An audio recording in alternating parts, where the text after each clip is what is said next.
Hello, brothers and sisters. I'm Groovy Kim.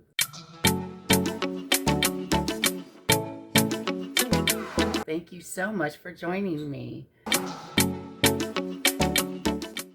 You know, it's such a beautiful day, and I'd like to go outside and take a look at my Zen garden and check on things, see how they're coming along. Won't you come join me? And while we're out there, I thought we'd have a really nice discussion about living in the now. Come follow me. Oh my gosh. Can you see outside? I don't know if you can see this, but my goodness, it's just bright and sunny out there. Oh, while I've got you here, I thought I'd show off some of my crystal collection. I've got quite a collection going on here, guys. And yeah, it's my personal collection. I have quite a bit more scattered here and there, but these are some of my favorites. Oh, goodness, I lost a feather. You know, I intend on making more videos that will kind of incorporate some of this stuff. Ever since I got certified as a Reiki master, I've been studying it for several years now, and I'm starting to really realize and understand the importance of how crystals can really come into your life and help you with healing. It's just amazing. You know, I started out from the scientific angle, talking about frequency and vibration and how your body literally is a vibration. And so I've picked up a few wonderful things along the way. You may know that I'm really into sea turtles. I have a sea turtle spirit guide that comes to me and helps me heal my body. And this is a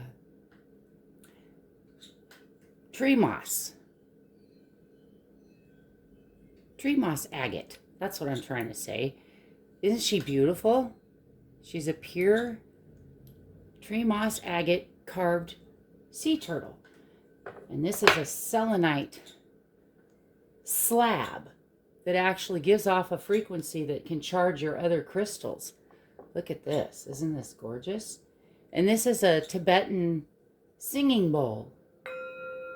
We're going to be doing some meditations with this later, so you guys need to stay tuned for that, okay? This too works with frequency. Isn't that wonderful? Look at the craftsmanship. I've got to show you this. The craftsmanship on that. Isn't that beautiful? Look at that.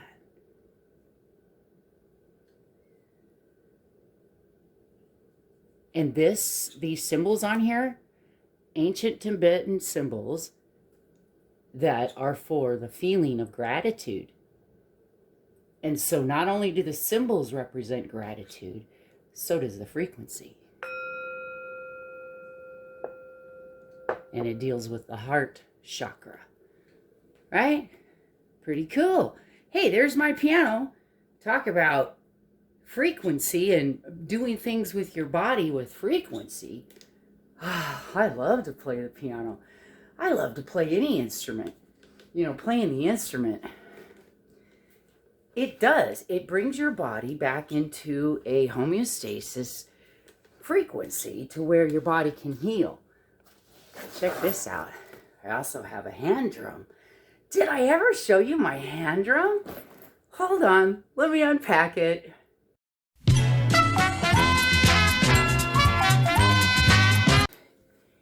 Yeah, so this is my hand drum.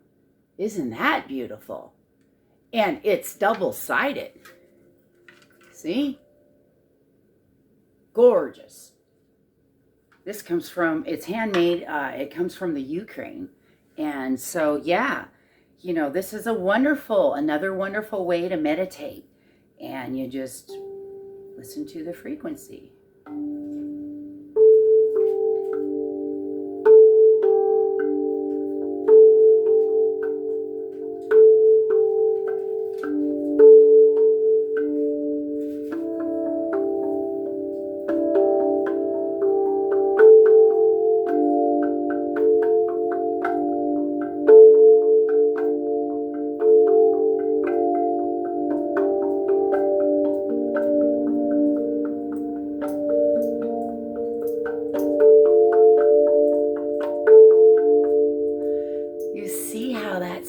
so soothing. And that's because the vibration, the frequency, is actually entering into your body. And you almost have no choice but to calm down. And so it's very soothing, it's very healing, and it's very, very good for you to play instruments or even to just sing or hum anything musical or anything that has vibration is good for you. Harmonics are good for you. You know, I have a set of tuning forks that I'm using in my Reiki practice as well.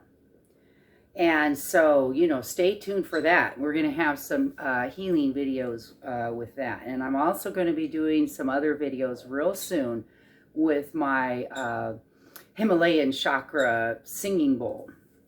And so you'll want to be sure and subscribe if you haven't already. All right, let's take a trip out till the Zen garden, shall we? Let me take you along here. Yeah. Oh, Ducky. I need to take you out there sometime and bring your cage out. Yes, I know you would love to go in the Zen garden, wouldn't you? Yes. I need help carrying her out there. I have to ask Michael to help me because it's not a huge cage, but it's kind of cumbersome, and I just don't want to have an accident. I just don't. Okay, check it out. Are you ready? You got to see this, you guys. Come with me and you'll see. We like to lovingly say that Hawaii threw up in our backyard. Because it sure did. It sure did. I made sure of it. Check this out. This big old leaf here, this is a banana plant. We actually have a banana plant. Yeah. You see, Michael and I come out here and we meditate together. It's just wonderful. We just created our own little paradise out here. We sure did. We've got, you know, vines hanging on the ceiling in here, and Michael has a place to barbecue, and we just have a great old time. Yeah, we sure do. All right, let me fix this. So let's go this way. You follow me this way. This is the way to the Zen garden we're building. We've got green belt back here and lots of forest. They're slowly cutting it down though and building more homes, which is heartbreaking to see the forest go, but it must. This is the gorgeous arbor that Michael built for our wedding. Isn't that beautiful? Acacia wood. Yeah. And here's our gorgeous lawn that we just planted, and boy, she is so pretty. I gave her a little bit of a weed whack the other day, and it almost looks like she needs to be mowed again now. Yeah. With a real mower this time, maybe, huh? All right, let's come on in.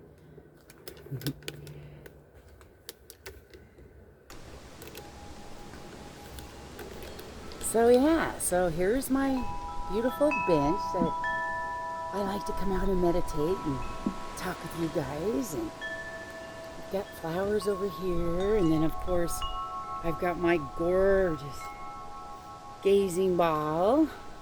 Yeah. And then we've got my pretty path that goes on down that way with my cool little swirly stepping stones. And then on the side of my house, I actually hung this really cool lotus flower and mandala. And I think it just looks so cool in here. And then we put bamboo skirting around my garden beds here. Kind of dress them up and look a little more zen, right? And then down here I have my Japanese sand garden that I can draw in and meditate that way. So just walking around and looking at things, is meditative in itself, really. And of course, you know, Tinker loves to come out here, and she just loves to join me, and it's honestly a wonderful place to come and unwind and heal. All right, so as promised, let's talk about living in the now.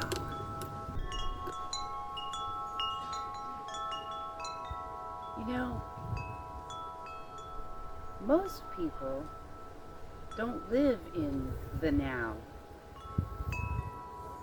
In fact, I'm finding that most people are either living in the past or they're constantly thinking about what's coming next in the future rather than living in the now. And if you think about it, living in the now is truly all you have. The past is gone. You can't live in the past again. You can think about it, but you can't truly go back there. And you can plan the future, but you're not there. You're not living in the future. So really all you have, brothers and sisters, is now. And so you have to ask yourself, are you living in the now? More importantly, are you making friends with now? Or are you making enemies with now?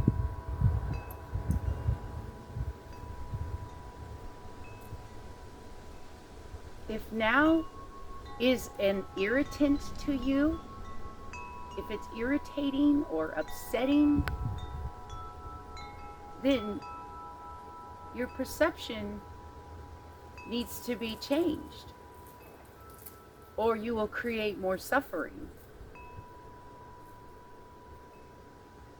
You know, we human beings are excellent creators, including creating our own suffering. And I'm a perfect example of that. I was one of those that overlooked the now all the time. I never saw it. I was too busy looking in the past. And I know that's true for a lot of you brothers and sisters. And the way I finally got over constantly thinking and living in the past was by truly allowing myself. Now this is a permission.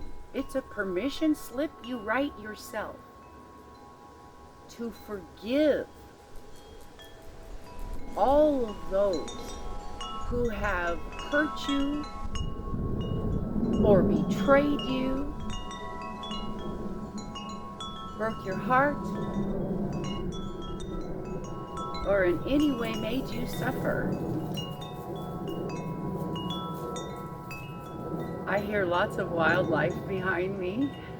Forgive me for the interruption, but I just have to stop and give thanks for it. Tinker's up there exploring it. She hears it too. And so I had to finally let go of resentments. And this was on my part, right? Past anger and resentments, feelings of how could you have done that to me, right? All those pity pot excuses that you give yourself to stay stuck in the past. Once I was able to allow myself, or actually just gave myself permission, wrote that permission slip, brothers and sisters, I said, I hereby give Groovy Kim permission to forgive all those people in my past so that now I can move on and truly begin my healing journey, because I realized that couldn't even begin. I couldn't begin the first step. Speaking of step, I'm going to take off my socks and shoes. Not that I had socks on, it's summertime. That was just a habit to say, I guess. Take off my flip-flops. There you go. Ground myself. Get those bare feet on the grass. Yeah. Again with frequency. Mother Earth has a frequency, and when you ground yourself to her, literally put your bare feet on her, it's very grounding and it's very healing. Her frequency, for lack of a better way to say it, will iron out yours. Because when we're stressed out and we're not living in the now, that makes our vibration in our systems, all of our systems, our vibrations become incoherent and kind of out of whack. And so the more we become conscious of that and bring ourselves back to the now, yeah, remember to take a slow, deep breath.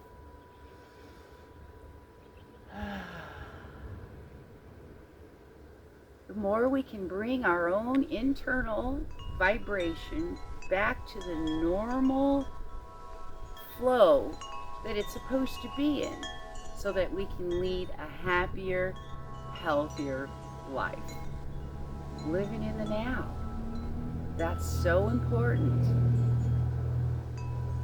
If you keep forgetting to live in the now, think about it.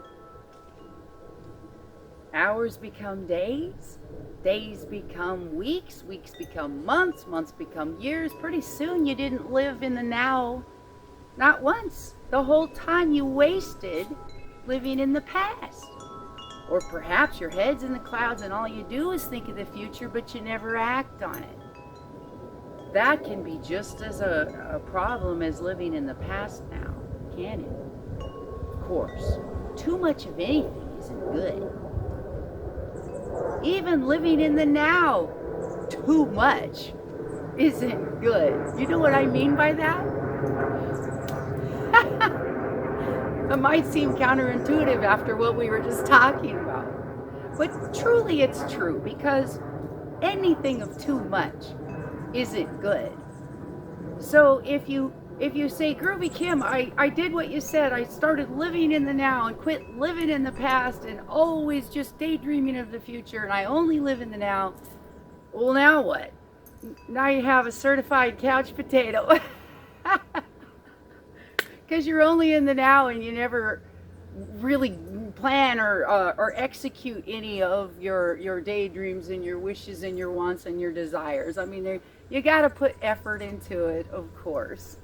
So, like anything, a little bit of everything is the way to go, right? So it's okay to remember your past, but the trick is to begin to cut those ties. When you meditate, cut those ties of emotion to the past. Not that you get rid of the memories, but you forgive and get rid of the attached emotion, the anger, the hurt, the sadness, and become the observer of the past instead. Because if you're just the observer, you no longer have the emotion attached. Right?